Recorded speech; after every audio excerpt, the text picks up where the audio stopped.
Hey revolutionaries, I'm excited to bring you this week's episode with Theron Brown, who is a musician, an actor, and a music festival producer. But before we get to the episode, I need to say a few words about Bitcoin. If you didn't notice, this past weekend on Sunday night, the Bitcoin futures began trading at 6 p.m. Futures and ETF contracts, I think they're called.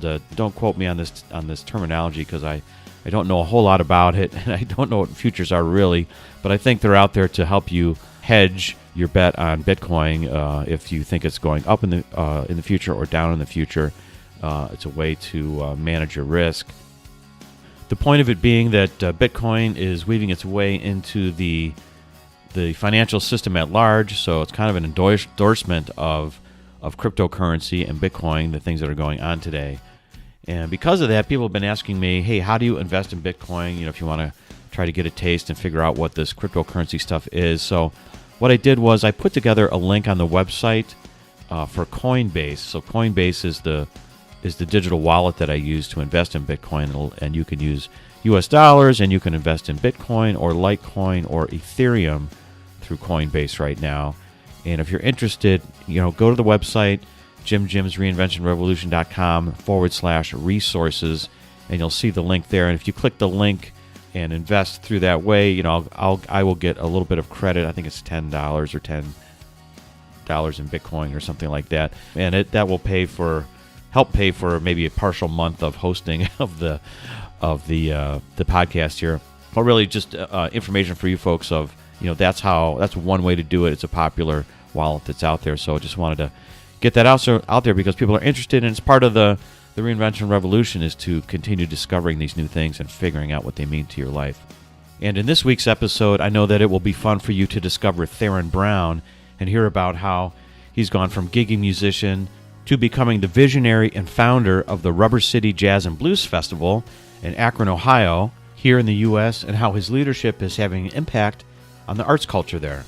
And of course, we had to talk about Theron's debut on the big screen, the silver screen, his acting debut in Don Cheadle's movie about Miles Davis called Miles Ahead. And also we talked about the gigs he's got coming up, and when we recorded this, he was getting ready to shoot out to Mumbai, India for the Mumbai Jazz Fest, and we discussed some of the stuff that's coming up for New Year's Eve this year. So let's get to the episode. Welcome to Jim's Reinvention Revolution podcast, the show that explores reinvention in the digital age as it relates to career, creativity, and technology. Stay tuned for interviews with professionals, entrepreneurs, and creatives that have reimagined success and are making a pivot. If you'd like to listen to the entire back catalog, visit jimjimsreinventionrevolution.com for instant access. And now, here's your host, Jim. Hi everybody, hey, this is Jim, and welcome to episode 16 of Jim's Reinvention Revolution podcast. And I'm sitting here with Theron Brown, who's had a hand in reinventing and spawning a renaissance of cultural arts in the city of Akron, Ohio, and who's also a 30 for the Future award winner recently, an award that's given out to those who live and work in the greater Akron region, Akron, Ohio, who are trendsetters in their industries and who make an impact on the region through dynamic leadership and community service. So Theron, welcome to the revolution. Hey. Hey. What's going on, man? Thanks for having me on. Well, thanks for coming by the illustrious studios of Jim's Reinvention Revolution. What do you think of the studio situation here? I'm loving it. It's beautiful, comfortable. Right. We're in my halfway in my living room and halfway in my family room, I guess you would call it. Yeah. So it's because I think it sounds better over here because I don't have any kind of fancy treated studio, but I see. Like the studios you're probably used to hanging out in. The house ones are always the best. Okay. The house studios. That's true, because when you record music, it's different than what it used to be. Mm-hmm.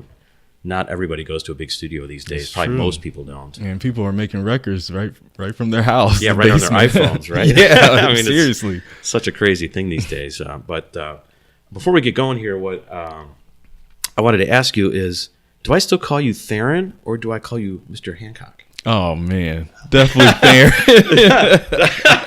Definitely Theron. Okay, so Theron and I have not seen each other in a while, and just to give you a little bit of backstory is when I first moved back to Cleveland, I was trying to meet musicians because I was looking for gigs, and another friend of ours, great pianist in town, Jackie Warren, she's like giving me names of people to call. She's like, call this guy if you're looking for gigs. Really great player. He can walk bass lines. Great piano player, which you'll explain here in a second. So I called him up. So that's how I got to know him. I just knew you as this, gigging musician, and maybe you were just coming out of school back then. I can't remember. Well, I got here in 2005. 2005. Okay, so yeah, it was. I was pretty young. Yeah.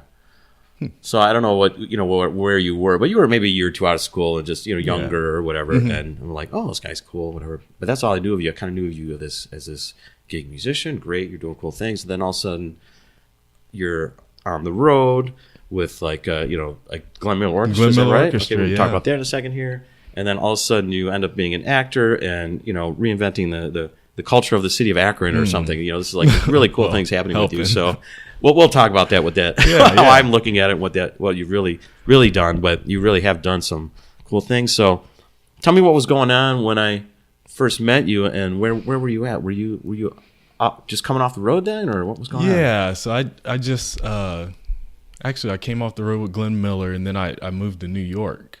Oh right, okay. So I lived there for a year, and I was doing this other cool gig. On the American Queen, which is a big paddle boat that goes up and down the Mississippi River. Right. Is that going in and out of New Orleans? Is that the port where it hangs out? Or? It hits New Orleans, but it makes it all the way up to like St. Louis, St. Paul. Right. It gets up there, Memphis. So you were doing those gigs around that time, and you had just come off the road and you were back in town for a while? Yeah, and then I moved back. My wife actually. Now she always lived in Ohio, so I had to follow my heart. Right. So I came back to Ohio. Okay. And finished school, and I was just gigging out. I gotcha. Mm-hmm. Cool. So tell me what was going on. You were starting to gig then. Where you went back to school? Yeah. So I went back to actually finish my undergrad degree. I left to go on that tour. Oh, I see. I quit school for a minute. I see what happened. That's why I was confused about it, because I thought you were still in school or something, but you seem like a little bit older. And all right, now it's making more sense to me. Okay. Yeah. So everybody, that's not for everybody too. My listeners. I'm sorry. I don't want to be a bad influence. Are we breaking any news here or something? Sorry, I didn't mean to. As an educator, education's important. But I did take a break, and then I came back, finished my undergraduate, and then went right in for my master's, which was actually in classical. Okay, right. So that was a step out for me, different direction, but challenge. Right. So your undergrad is your undergrad degree in jazz studies? Or Yep, jazz studies. Oh, it was. So you were backwards. Was it a stretch to dig back into classical when you got into grad school? Was that like rough? Hardest 2 years of my life. Right. Like, I was at the piano definitely 8 hours a day, on top of other things that was going on. Other things and whatever else you're doing. At the time, that second year of grad school was actually, in between going to undergraduate and grad school, I did the movie, and then my second year I was playing the jazz fest, so I was just always busy. Okay. Oh, right. Wait, so you did the movie between undergrad and grad school? Is that what you said? The summer. Okay, that summer. Yeah. Okay, and the movie we're talking about is what? Tell everybody. Miles Ahead. Miles Ahead. Yeah, sorry. That was So let's explain this a little bit. That was directed by Don Cheadle. Don Cheadle, right? And I don't know if anybody saw it out there. I saw it. It was a great film. So I like to see all the jazz, movies that are made out there. But that came out. What year did that come out? That came out. I want to say 2016. Yeah. Yeah. 2016, early 2016 right. or something. Right. Seems like a while ago, but 2016. I think that's right. Directed by Don Cheadle. And who else was in the movie besides you? Oh, wow. Let's see. You should remember all these guys, right? Yeah. I haven't looked them up, so I was just putting you on the spot here. Think of her name. That played Frances. I can see her face. Oh, wow. I'm drawing a blank. Emma Yahtzee is her first name. Okay. I can't pronounce her last name. Okay. All right. I gotcha. Yeah, I don't know. Another big name. Wow. It's been so long. I know. It's terrible. I can see their into your brain since then, right? With all the stuff you're doing. But so how did you get turned on this? So we should say that you played Herbie Hancock in the film, and you had like I don't know, how long was your scene in the film? Oh, it wasn't very long. I did have a line. Yeah, you did have a line, right? I'd say total, you could catch me a good 2 minutes, 3 minutes. Right. I was at the end of the film too during the hallucination scene. Right. So yeah, but the recording though, it took much longer just for the scenes. The whole process. Yeah. So how did you get turned on to it? I mean, you're in school. You're in Ohio. Yeah. So what was the connection there? I think for my traveling, I was recommended. I remember when I got the call, I was actually on a gig with a smooth jazz gig in Youngstown, really random, with Peter White. Oh, wow. Okay. Yeah. And I got the call right after sound check. I was checking my phone and looked at the voicemail. Yeah. And they said, it was the casting directors. Okay. And they called and said, hey, you was recommended for an audition to play Herbie Hancock. And right then, I thought I was getting like, where's the cameras? Yeah, right. These people know I wanted to jump and scream. What? Right. He's messing with you, right? Yeah, man. So I called back, and lo and behold, it was legit. Mm-hmm. And I was actually planning on going on vacation right after, like the next day, and I had to cut that short. Oh, wow. But I believe I just got recommended from somebody. I don't know who that is. You really, to this day, you're not sure what happened? No clue. Oh, wow. Yeah. Did you get a chance to even see that casting director? Like on the set, like once you got involved in it, or it was like they were probably maybe just in New York or? Yeah. Oh, okay. Apparently, I went down and did the audition. It was in Cincinnati. Oh, okay. And then they sent those tapes out to like Don Cheadle and Herbie. Gotcha. Right. Yeah, I'm gonna say that again. That Herbie saw. Oh, really? So he had some kind of like whatever approval on the movie, Herbie himself. Or if I was alive and somebody was playing me, I mean, I never made a movie. So. I'd want to see who's playing me. I was Don Cheadle, I'd be like, I better make sure it's cool with everybody, right? Right. Oh, I never thought about that. That's pretty cool. Yeah. So Herbie knows who you are. Yeah. I hope and I don't hope. It's like it's kind of nerve wracking. All right, that's cool. That's cool. Did you get a chance to meet Herbie or anybody else kind of that were the musicians connected to that era since then? Because you're involved in music, obviously, and other casts. I'm sure that you're only a few degrees of separation away from everybody. Yeah. Well, I have had the chance to meet Wayne Shorter. Oh, really? Yeah, awesome. But not Herbie. I actually saw him play at the past Detroit Jazz Festival. Okay. And Wayne was there too, but I couldn't get back there. Okay. Right.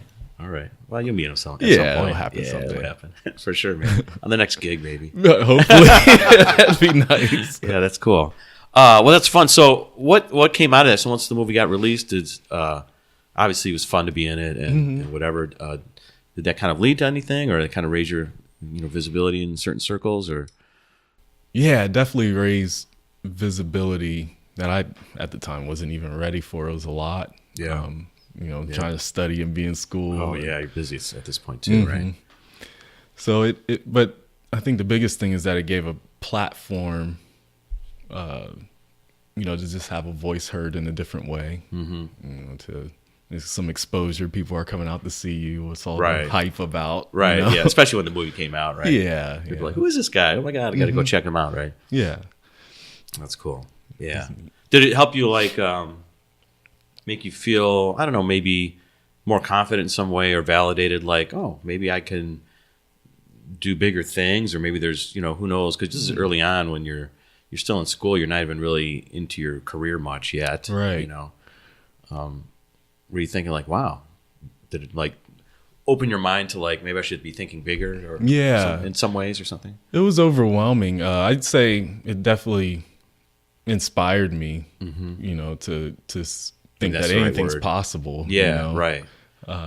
And the way it came about, just kind of out of nowhere, it was more of, I look at it as like a blessing too. Right. So, right. It's humbling. Sure, for sure. Yeah. They picked little old me. Right. But it definitely did open up some doors to think bigger and to think about how to use that platform too. Right. Is important. I see. I mean, the reason why I'm asking is because I know that all this other stuff has happened since then, and I thought maybe there's once you sort of get in the zone, and I don't know too much about, your upbringing or how you're thinking about the world, but some of these things are really important in terms of steering you on a different trajectory. Yes. And like just a change of like half a degree, as you move into life ends up being a real strong pull in some different direction. You know what I mean? So I was just wondering if you just kept that in mind when these other opportunities came about, like maybe you weren't as afraid to tackle them or excited or thinking like, whenever I've been offered opportunities, I believe in myself, but I'm always a little bit like, man, I hope I can pull this off, Yeah. you know what I definitely. mean? Like, and you're definitely going to take the opportunity, but you're still thinking like, man, I hope I can really do this versus like, you know what? Some other people have believed in me. I'm more confident. I think I can really do it.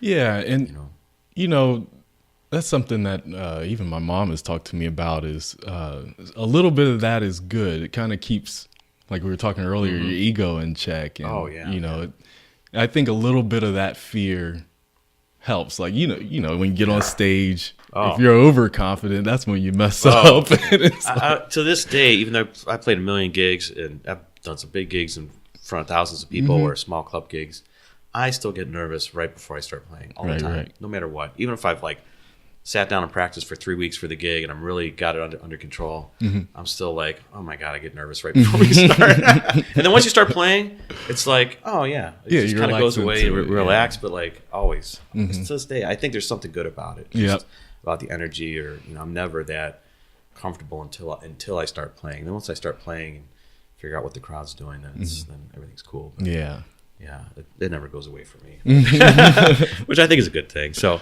so anyways, that's kind of mind blowing to me. You're in school and you're really bearing down on all this stuff. All of a sudden, it's like, I got to go film a movie with Don Cheadle. I'll see you guys. We'll be back in a minute. And anyway, so you get back in town, and what's going on with you from there? So you get out of school, I guess around this time you finish your degree. Yeah. So what were you thinking you were going to do when you got out of school? Did you have like a big game plan in mind, or? Well, here's the other part is, I guess, really involved in education now too. I teach at YSU and KSU. Okay. Youngstown State University, Kent State University. Right. And Tri-C Metro. Okay. And those are all here in Northeast Ohio. Yeah. Yep. Northeast Ohio. So okay. And I got my first college teaching job as adjunct at Youngstown State when I was in my second year of grad school. Oh, really? Oh, piano. I did not know that. Oh, that's cool. So, like you said, my career kind of just started while I was studying. I see. Okay. And it's just the next big thing that I started thinking about was I was working with the Knight Foundation. Okay. Going with them on some trips to different cities. So let's talk about that a little bit, because I think that's kind of led up maybe to your, being recognized in this 30 for 30 under 30 award. What's the Knight Foundation, and where is it, and why is it? What's it do for folks out there? It began with the Knight brothers. They lived in Akron, and they started almost like mass journalism, paper distribution and things in different cities. Right. When they passed. So like, what's Knight Ritter? Is that what their newspaper? Remember the Knight Ritter company or something? I think it was their company, and they produced the newspapers. I believe so. Okay. Don't quote me on that. Okay. We'll look that up later, everybody. I remember that name just because I'm from Ohio, so I remember that name when I was little. But keep going. Sorry. Yeah. Oh no. Good. Yeah. So Knight Foundation. There's a lot of different Knight cities, and Akron's the main hub. Okay. Actually, their operating hub that's over all the Knight cities is out of Miami. Now. Really? Okay. Yeah, so they have there's the John S. Knight Center and the James Knight Center. Okay. And what they do is they just go into different cities and find ways to just help the people, whether it's from the arts and culture. They deal with other issues too, with even just like the Puerto Rico thing that just happened. So they're just. Which let's come back to that, the Puerto Rico thing, but we'll finish talking about the Knight Foundation first and how you got involved in it, and then we'll move on to the Puerto Rican thing. But so they're a community group, they're nonprofit, is that right? And so they're out there trying to build up communities, and I think they work maybe more so with cities or inner urban city areas. Is that a true statement? Okay. So how do you get involved with them? Because I knew you took this trip somehow to New Orleans. Is that was part of that? Yeah, experience, Miami and Pittsburgh and Detroit. Okay. Yeah, and I believe it was in 2014. Kyle Kudachev, who is now the program director for Akron. Okay. He invited me up, and All I had right. no clue what we were doing on these Okay. trips, and Okay. that's how that kind of happened. Oh, no, so wait a second. So how does he know you, and how does he know to invite you? Like, what's going on with I you, man? guess- Why are you getting the calls all the time, man? I mean, we know you're a hit piano player, right? I think that's what it was. You think that's what it was? Maybe that, and that as us being musicians, we Yeah. have audiences that we can say things to, and Sure. try to keep the culture in Akron alive. Right, So maybe that's Right. what I found out. That's I my see. reasoning for being on the trip. So I gotcha. See, he's slow rolling this, but I'm telling you, man, he's part of this cultural reinvention of Akron. But keep talking. I'm sorry. So we go up to Pittsburgh and Detroit, and we're just visiting different parts of the city, checking out the arts and the music scenes, different institutions, colleges, and things. I see. And the thing that I discovered was obviously that I'm attracted to was the jazz festivals. Detroit. Oh yeah, Detroit's got one of the greatest Man. jazz festivals in the country. And it's free. It's free. because it's sponsored by. Do you know who the sponsor is? Oh I don't man, remember. Quicken Loans. There's I think there's First some Energy. like Gretchen Ballad. yes, Carhart. the woman that's Mack Avenue. Yeah. right, yeah, exactly. Yep. And we're trying to find our Gretchen Ballad too. Right, right. No, it's a great format because it really works up there. Yeah. And I was surprised. I started going up there maybe 3 or 4 years ago. I'd heard about it, and it's like, yeah, I got to go check this out. Mm-hmm. And it's really like a jazz festival as opposed to like what those like cool jazz festivals used to be, like more really just sort of R&B or smooth jazz in disguise, yeah. Kind of festivals. It's really got some real like mainstream, a little bit avant-garde, big band. It's like, hey, it's got some cool real jazz stuff for real jazz fans. Yeah. They're not really pandering just to try to fill the festival up That's right. or sell stuff for the sponsors. It's a real cool cultural event, Mm-hmm. right? Absolutely. So what did you learn going to those festivals, and what were your thoughts coming out of it? So the Knight Foundation sponsors this and said, hey, let's get these people looking at what's going on culturally in these other cities Yeah. to kind of generate some ideas or Absolutely. okay, kind of open everybody's minds of like, hey, these are real things that are going on in the world. Mm-hmm. How do you bring it back to Akron, or how do you develop something in Akron? Yeah, or even- was that the outlook? Or I think just to inspire to show that we're not too far off either. Gotcha. Okay. It just takes a little effort, right. and you'd be surprised how many people will jump on board type of thing. I see. Okay. So when we were in those cities, what I learned from the festival was that, and I attended the International Pittsburgh Jazz Festival too. Yep. And what I learned was that they have these programs, like you said, it's free, open to the public. Mm-hmm. They support their own local artists, regional artists as Yep. well. And they have educational components. Okay. And all of this contributes to sustaining like legacies and the history, Right. while also allowing us that are carrying it on to innovate and just bring light to the youth so they can keep it going as well, which is Right, most right. important to keep Right. a culture going. Yeah. Especially to our own, Black American music, Sure, jazz. sure. It's important to still keep that in the limelight, what the music's been through. So Akron, you go to find out that there's a lot of musicians there now, and there were even a lot of musicians before too. We're in this circuit kind of for a touring musician. You Right. hit New York, you can go to Chicago, Detroit, Right. Cleveland, Right. and you go through Akron to get to the next spot too. Right. And, Sure. Of course. you go down there Howard Street.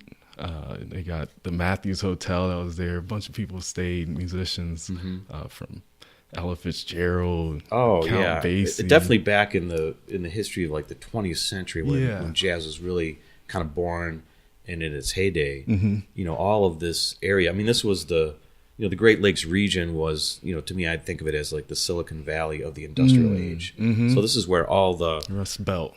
All the big industrial companies, which is where all the money was being made, Rockefeller and Carnegie, and all the institutions that grew up around it, like the Cleveland Orchestra, and the big sort of fancy architecture of all these cities. The Motown, Detroit. There was really a lot of stuff happening, and I'm still always impressed with all the musicians around here, like how good they are, yes, and how soulful they are. Like how hip they are, man. And I don't know if you found that to be true, but I used to live out on the East Coast and in Boston and spent some time out there, and it's like, man, it's just a different thing out there on the coast. It's fun here. Yeah, man. It's a Midwest vibe. It really is, and it's like, what, and people that move here without knowing much about it, they see it and they really dig it. It's attractive. Yeah, it's cool. It's like, people tend to move to New York or whatever just for, I think, more, notoriety or economic success or whatever they're thinking in their head at the time. But I've been there. I was young. Right. So tell me. So when did you move to New York? Was that when you got out of school? We should kind of backtrack a little bit here, I guess. So I went in 2010 to 2011.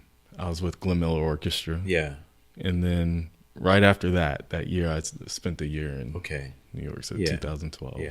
Which is cool because New York's great. And you want to go check it out. At that time, it was cool to do it. Yeah, right. You want to do it and get the experience. And you definitely should do it. I mean, that's why I moved kind of to the East Coast as well, just to see a different slice of life. And I learned a ton of what I like, what I don't like, and what the benefits are and what the downside is. You know? Absolutely. I like being back here. But okay, so you're sorry for the little aside there, everybody. But I haven't seen this cat in a while, so it's good. We're catching up. Good to dig into all this stuff.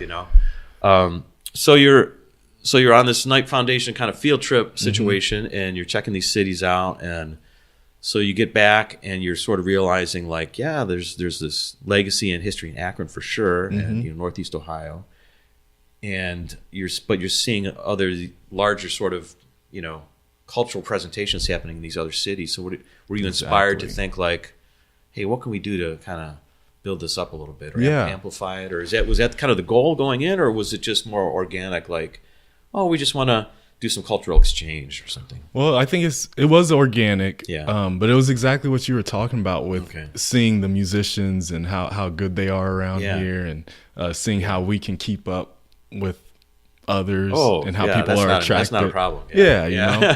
So I looked at it as how can we display our talent more? What's a platform that we can put our local champion artists on to expose them to not only our community but the region, nationally, and hopefully internationally too. The festivals at those institutions were the perfect example of how that could be done. In Detroit, we kind of have some similarities, which I'll get into early beginnings. But so what was offered up was the Night Arts Challenge. It was the first year of them doing it here in Akron.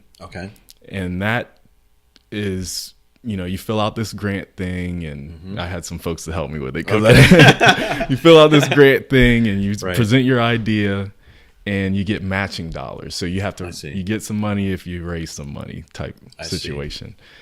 And so I was talking to Kyle Kudashev. They asked about, from our trips, kind of a debrief thing. What'd you pull from it? What would you like to see here in Akron? And obviously, I actually talked with Dan Wilson about the Jazz Fest. Like, man, what if we did this here?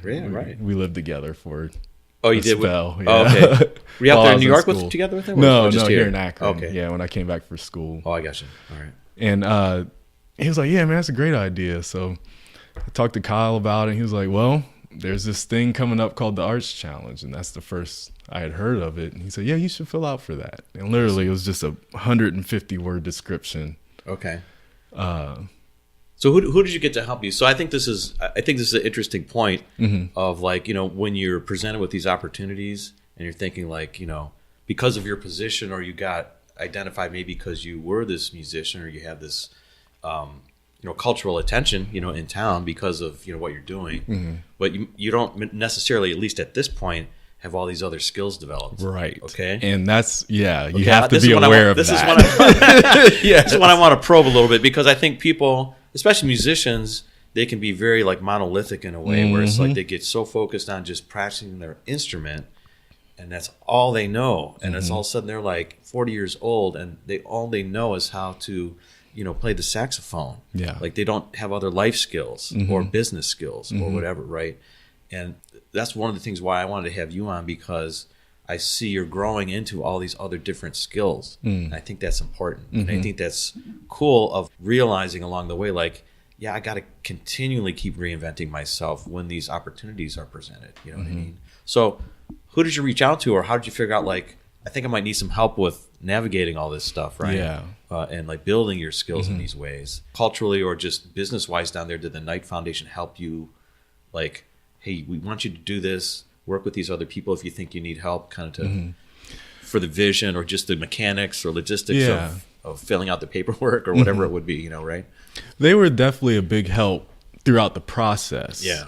You could always call anybody down there and they have some answers for your questions. Okay. But initially, and still, this whole thing, like I think my whole life is, but I just thought it was just a blessing, so I didn't even really have hands on it. Okay. Everybody I needed to talk to was just kind of there, and it worked. Wow. Okay. Cool. So I ran into a gentleman at Blue at a jam session. Okay. And Blue is what? Blue Jazz. Just so everybody knows. Okay. It's a jazz club in Akron, Ohio. Okay. It's been there now 3 years. Right. And it's kind of the hub there, Jazz Central, right, as they call it. Right. So, well, it's been like a really new, cool cultural touch point for Akron, where a lot of things are happening. People meet each other there and stuff. So it's really hit place. I'll make sure I put a link for it in the show notes. So, okay, so you're hanging out at Blue because you're there playing music, right? And you run into who? A gentleman by the name of Tom Speaks, and Nicole Mullet actually introduced us. His son plays piano. Okay. I think at the time he had to be he was young. I don't know how old he is. Definitely under 15. Okay. And he got up and played. He's talented. He's got a good ear. And Tom was like, yeah, you should come over to the house sometime. And I think he also wanted to get to know me a little bit because of the movie situation and whatnot. I got you. And amongst other things. And we got to sit down talking. And this idea was fresh about the jazz festival. Okay. So I just kind of mentioned it in passing. And right. Turns out he, works at this marketing firm that deals with PR. Oh, really? All this stuff. So so like, hey man, this could be like the partner you're looking for. It was the partner. It was the perfect situation. Maybe you didn't even know what kind of partner you needed. Had no clue. Right. I mean, this team has been incredible, from organizing us, to getting us to be an actual. We're in our third year now for the Jazz Festival. I got you. So, to have the structure, business plans, right, 5-year plan, 10-year plan, right. Those are things that musicians never think of.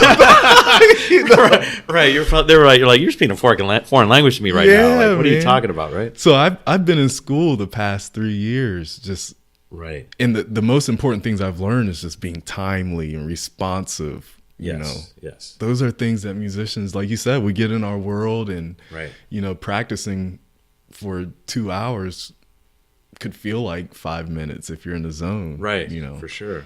So we're not very conscious of time and stuff. We're kind of in our own world, but it's well, you get to know the vibe or the culture of sort of the musician thing, and it's sort of like it's a little bit looser, relaxed in a way, and you're, because everybody's sort of in this different sort of musical flow, right? And it's not, and when you try to put too much structure around that, it sort of ruins the musical flow, like in your mind. So there's reasons why musicians sort of are the way they are. Stereotypes come from some place, but when you're doing these other business things, like, you may not appreciate if you've never been in that world. Like, oh, that's how this world works, and that's all it is. It's a different structure, because when you're thinking about doing these large things, you need to manage different resources and talk to different levels of people and all this kind of stuff, right? Absolutely. So it's like you just have to just interact in a different way, So that's cool. So you got to see that and learn that. Right? Yes, still learning. Yeah, definitely. And what I've seen about myself, which has helped the most is always realizing the things that you're just not good at, and trying to get somebody that can fill that in, you know. Right. I know I'm more of, I can come up with really good ideas, like, and seeing maybe what will work for Akron or whatnot, you know. Right. But as far as like making all the phone calls, and I got to have some help with that stuff. You know, we split the load. Right. And it's been nice. Yeah. You know, cool. Couldn't ask for a better team. Yeah. Right. So in terms of you mentioned that it was a grant or a challenge, arts challenge. That's how you got going in terms of funding to kind of start the festival. And so were you like the planner person, or did you have another person like that you leaned on that had produced a festival before, for example, to like figure out like what venues you're going to use, how much you pay the musicians. Hold on, man, you're bringing back nightmares. I mean, like there's a lot that goes into like even just conceiving the name of the festival, the artwork, the imagery, the emailing list, the whole 9 yards. You know, like how does that really happen? That was a lot of it was initiated by me. For the arts challenge. For a while, you know, the sponsors and things, we had direct contact. I've played at a lot of these people's events. Right. So they were comfortable with me and knew me, so I would have to be the one present. Right. So before going to class and going to teach in Youngstown, I'm up at 7 a.m. meeting somebody, you know, that's the only time you got. That's the only time, man. So, I wasn't. And at that point, you have to be the face because this is a new thing. Yeah. And it's like you can't send someone else. They're like, they want to see you because you're the connection. Right? Yeah. Like maybe now you could maybe send someone who's working with you. But, people. Right. Yeah. Cool. So, it's definitely a change of life. You know? So how many years has it gone now? It's 2 years. 2 years, right? So and this last one, I think I was out of town for it. What time of year did you have? Was it in August or something? Yeah, the last week of August, week before Labor Day. Yeah, I was week before Detroit Jazz Festival. Right, that's right. It's a good time of year to do it. But I was out of town, and I remember seeing like just Facebook posts, and just it looked like it was really like off the hook, man. And like cats like from New York and just other musicians are like, man, I got to move back to Ohio. Yeah, I was like, what? When do you ever hear that? You know, but it sounded like it's really coming together down there. There's some excitement really building around it. So are you in planning stages for this next year already? I've got a ton of notes. We're reaching out to our venues and starting to think of ideas for programming. Right. And we have a much earlier start, you know, with this being our third annual. We figured some things out the first 2 years. Yeah, I'm sure. Organizing. Right. And so it's a lot easier this year, and I'm hoping that it'll keep getting easier unless we keep getting bigger, which that's happened too over the past few years. Right.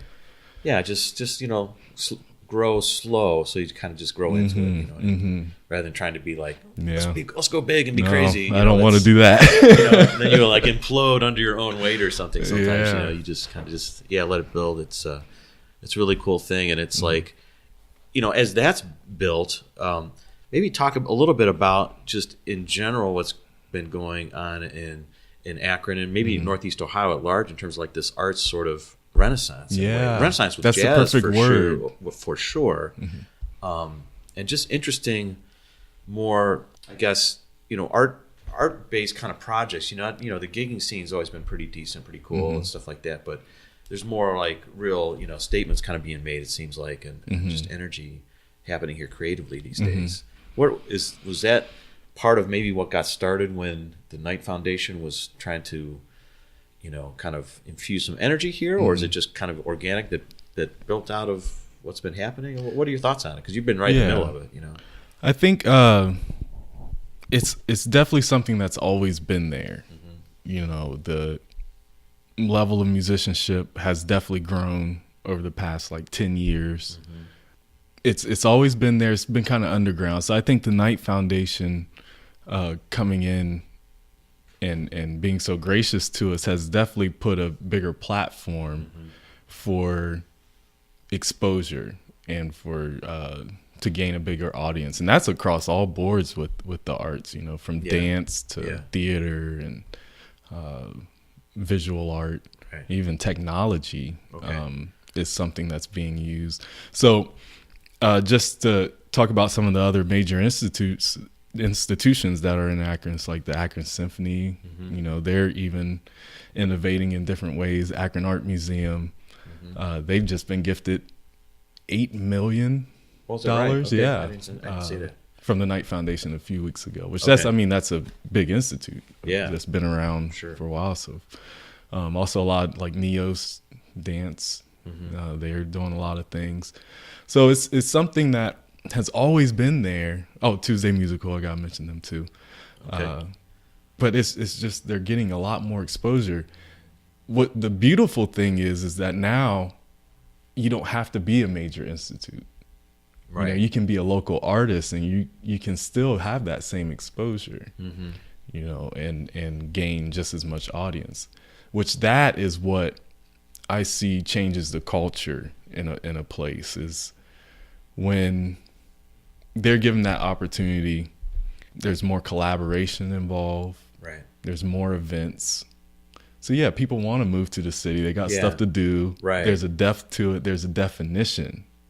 Yeah. And with the music, I say there's a sound. You know, what you were talking about earlier with the music. There's like a certain Midwest swing that you're not going to find anywhere else. Man. It's true, man. It's kind of dirty. You know, just feels good to me. I don't know, maybe just because I grew up here, but it's like sometimes you don't get that out on the coast, man. It's just, you know, you get more intellectual or a heady thing or a different vibe, you know, more of an urban vibe. But here it's just a real comfortable kind of like, yeah, man, just put a smile on your face. You know? You feel it. That's the way I feel about it, for sure.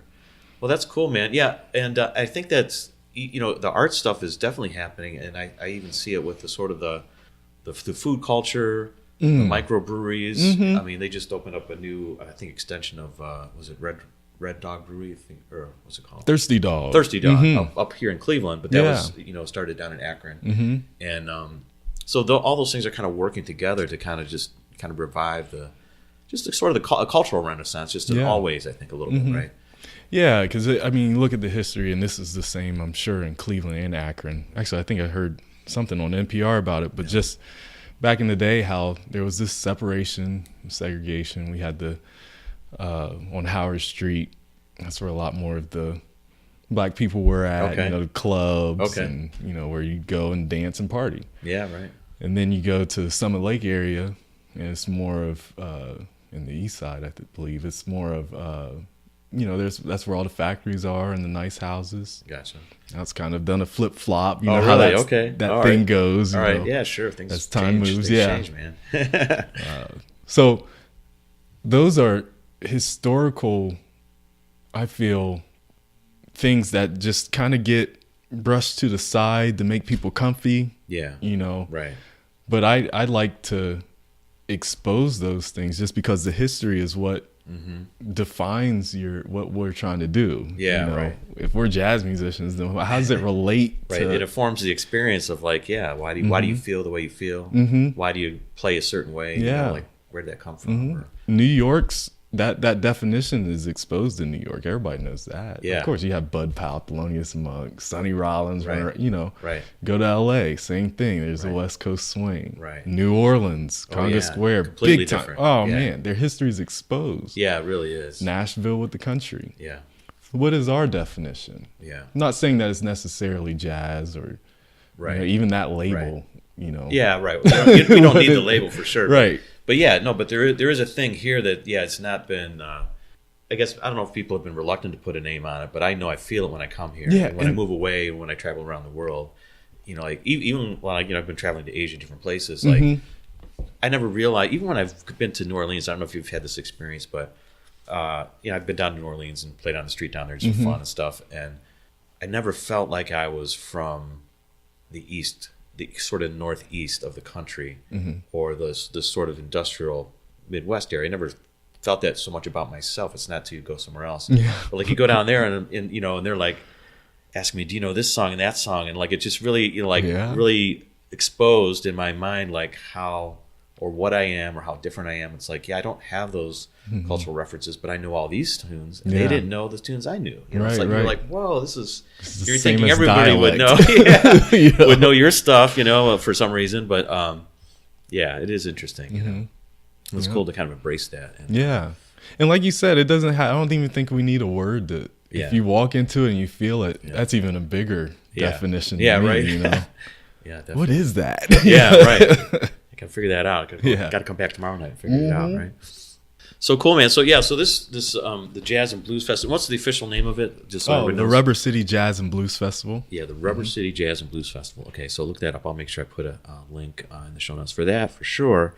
So that's obviously been a great thing, and you've grown into being this music festival producer now. I mean, that's another thing you can add behind your name. Yeah, just it's funny. Wild, Once I did this one, we ended up doing. I was the artistic director for Bebop on the Block in Cuyahoga Falls. Oh, really? Okay. So that year, last year actually, that was crazy. What was that? I don't think I heard about that. We had it still featured local jazz musicians and even one of the high school bands. All right. But it just took place in downtown Cuyahoga Falls. All right. And it was like a 1 day thing, or 1 day. Okay. 1 day thing. Well, that's hip that they had it. Awesome. Yeah. It's cool. Right. Yeah, I'm sure you'll find other opportunities now that they're like you're like this guy now too. You know, incredible piano player. You know, like I'm trying to do more piano. You know, like all this kind of stuff. So, all right. So now you're doing all this stuff. Is this kind of what you think maybe led up to getting this recognition with this 30 under 30 City of Akron kind of award? Like tell me about that. Like how that came about, or and what's come about because you got the award. Do you get anything, or is there any other like kind of mastermind group you're in now with all the other award winners? Or yeah, I've got it was a very beautiful kind of a plaque type thing. Okay, mine is sitting on my piano. Oh, right. Yeah, it's really nice. Do you bring it to all your gigs now? You just play the piano? No, just my piano at sweet, home. Dude. Yeah. Sorry, do you know who I am? It says it on the award right over here. Oh man. No, it's a good thing to be recognized for that. But I guess they see kind of the giving back to the community in that kind of fashion, and what we stand for too is worthy of that award, I guess. Which I can't even take credit for that because this has a lot of hands behind it. Even though. I kind of came with the idea and everything and saw some things through, but the most important thing is the people, and it's a big city event, so them coming out to it is the biggest help. That really makes the event, right? Yeah, that's it. You do your part, hoping everybody shows up. Exactly. Right. Exactly. So I thank all of them for making it successful these past 2 years. Right. And then the other part of the festival and the 30 for the Future, which helped, was I went through a program called Leadership Akron. Okay. What is that? It's a year-round program where we kind of just see how everything connects, from social services to arts and culture to the Justice Department. Okay. And we do these activities. We meet. I was actually class 33, Marquee 33, best class ever. Oh, really? I have to say that. Oh, wow. Okay. Look out, everybody. I have to put that shout out in there. Okay. So I was a part of that for a year, and that really showed me like the depths of the city, and how things work, and all these other organizations, how they're collaborating for one cause. So that helped too, with the mission.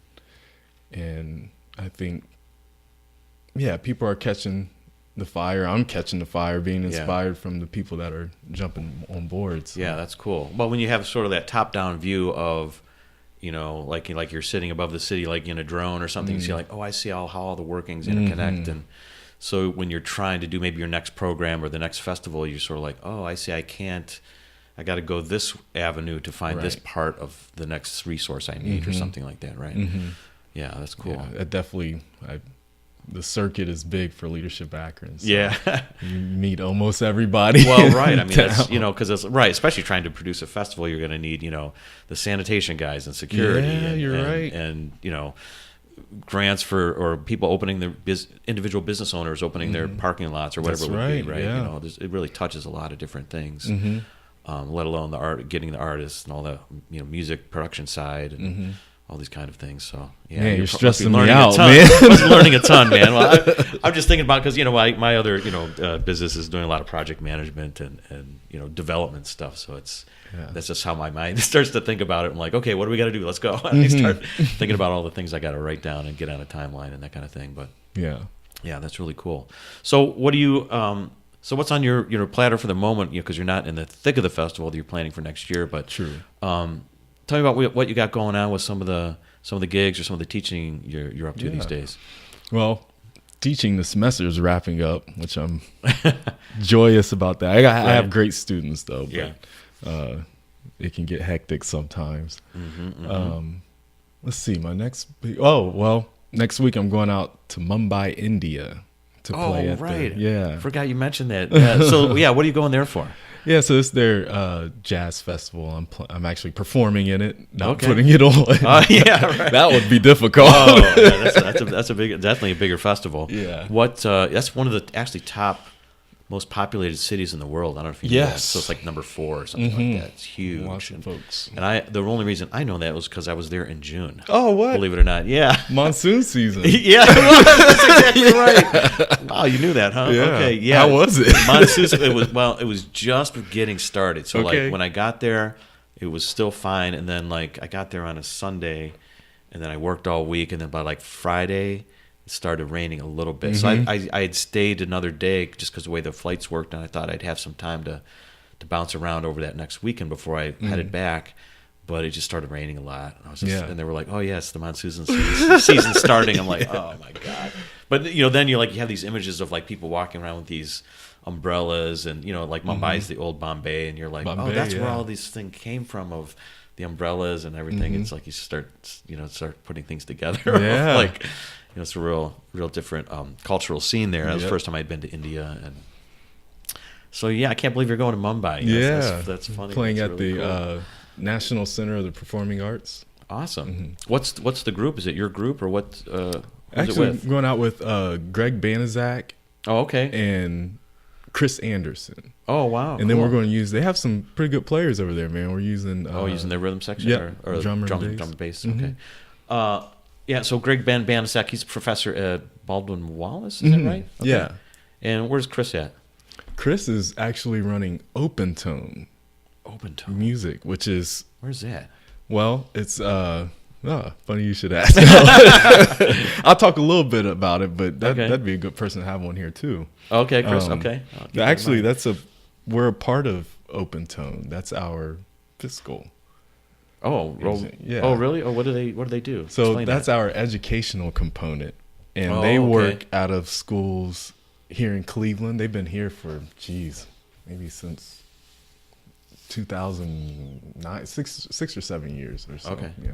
And now we've started some things down in Akron, and we're working out of the Boys and Girls Clubs. Oh, cool. And Compass Christian Church. And what it is we provide these kids just the opportunity to get the jazz education or just music education. Some of them might not have instruments or very good programs at their schools. Right. And we just teach them for free. Oh, wow, awesome. So, yeah. So is there is that a nonprofit? Like it's funded by somebody or some nonprofit donors or something? Okay, I'll have to learn more about it. Okay. Yeah. All right, I'll look that up. Stuff. Put a link of that in the show notes too. So. Maybe talk to Chris. We'll see what's going on with him. Yeah. Okay, so you got the Mumbai Jazz Fest. That's pretty cool. What else is happening? Anything else happening later in the year? I think you mentioned some other concerts you got going on. So December 31st, which is the New Year's Eve, is my birthday. Oh, it's all right. not a New Year's Eve celebrate. No, I'm just kidding. Oh, wow. No, it's my birthday, and I'm doing a big show down at Blue Jazz. Okay. 2 shows.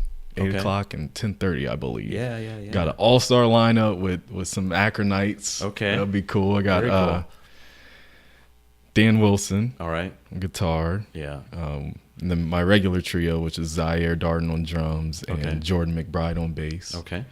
And frontman is Chris Coles and Right Tommy on. Lehman. Oh, sweet. Yeah. That sounds We'll great. have some fun. Man, get your tickets early for that. Yeah. Yeah, because that place sells out, and definitely for New Year's Eve and with that group. It'll be a It's fun probably night. gonna sell out. So absolutely. Yeah. Oh, that's cool. Great stuff, man. So we got a few minutes left, but just to start wrapping things up a little bit, as you're kind of going through this experience and seeing this sort of different world we live in now, which is kind of like, especially in regards to the music industry, it's like kind of changed up and a different place to be these days in terms of trying to be an artist or releasing CDs and what are your thoughts these days on kind of just trying to be a solo artist or trying to put a project out there, of how do you see the world these days in that regard in terms of social media and marketing and how you might get an attention or get an audience? Well, I look at it definitely as like tiers. You have tiers of musicians. Your ones that are up top making the mega millions, of course. Right. Since that has been pretty saturated, even they aren't making a lot of money on like CD sales like it was back in the day. It's really changed up. You got Spotify and Apple Music that exist. Right. I think a lot more musicians these days are just going for their own exposure. So that might be putting out free downloads for them to just gain their audience and get their music heard. I see. And then maybe it turns into something. But me personally, I depend on my audience. Every time I play out, fortunately, I thank God for this, but people come out and hear my music. And for me, I'm a live performer. I love doing that. Right, I'm getting ready to get into the studio because I'm being forced to. Oh, really? Okay. Yeah. Well, I know you've been on a bunch of projects just recording wise, but you like playing live more than just being in the studio recording, or would you say? Yeah, I mean, there's the music. It comes and goes that way, and it's like more of that. You got to be there for the experience, right?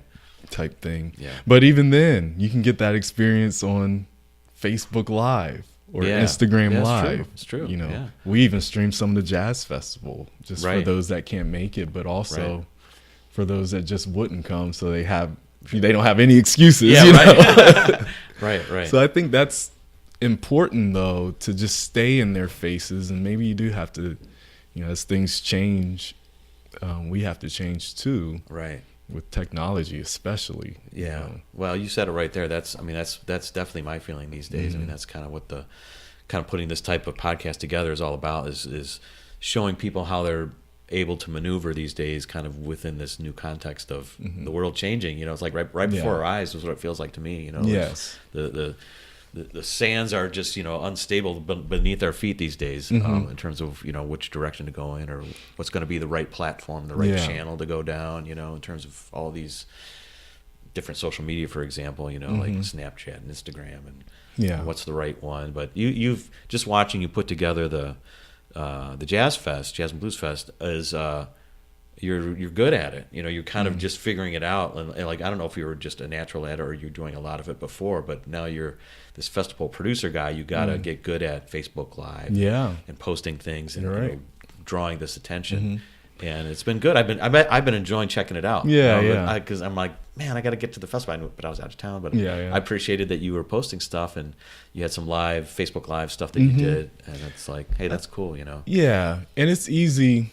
I think if you have, there's those fundamental things that you grasp onto, even though everything's moving really fast. You still have to have these fundamental things for stuff to build on. And to me, it's things that don't get talked about a lot, and they're kind of mushy, but stuff like love and joy and peace and your temperance, those kind of things shine far beyond, and will help the tech stuff, I think. Well, the tech stuff is just sort of like a strategy. It's tactical. It's not the message, or it's not it's not the real draw. It's just it helps you. You have to get it out there. You have to have that marketing part to get it out there. But you're right. You can market the heck out of anything, but there's no substance there. It's not going to catch on, right? So, I try to keep that at the forefront, Yeah. and hopefully that seems to keep everything moving smoothly. Right. Yeah. Well, it's definitely been successful so far. So you're on the right track there. So anyways, it's about time to get out of here. If people want to get in touch with you going forward and want to reach out to you to, talk piano or put you in their next movie or what's going on or produce their next music festival or some kind. Right. It doesn't have to be jazz. I guess you know how to have these skills now, so you can put together any kind of show. But how do people get in touch with you? Yeah, well, there's theronbrownmusic.com. Okay. And also we're on Facebook, the Rubber City Jazz and Blues Festival. You can also check out our website, which is www.rubbercityjazz.com. Okay. All right. Very good. There's also more information about OpenTone and the educational component. So we're always looking for donations. I got to say that. Okay. Huh? All right. You got to put that salesman hat on every once in a while. No, that's cool. That's perfect. So definitely we'll try to get this out there, generate some more flavor for you here from the podcast. Beautiful. And thanks a lot for being here. I really appreciate it. Man, thank you. Thanks for having me. Oh, it's awesome, man. It's great to see you. So, great to see you too. Cool, man. Thanks, see ya. Bye. Thank you for listening to Jim's Reinvention Revolution podcast. If you want to hear more, join our mailing list at jimjimsreinventionrevolution.com. See you next time, and remember, the revolution has just begun. So dig in, embrace the process of reinvention, and start realizing the success you've always dreamed of.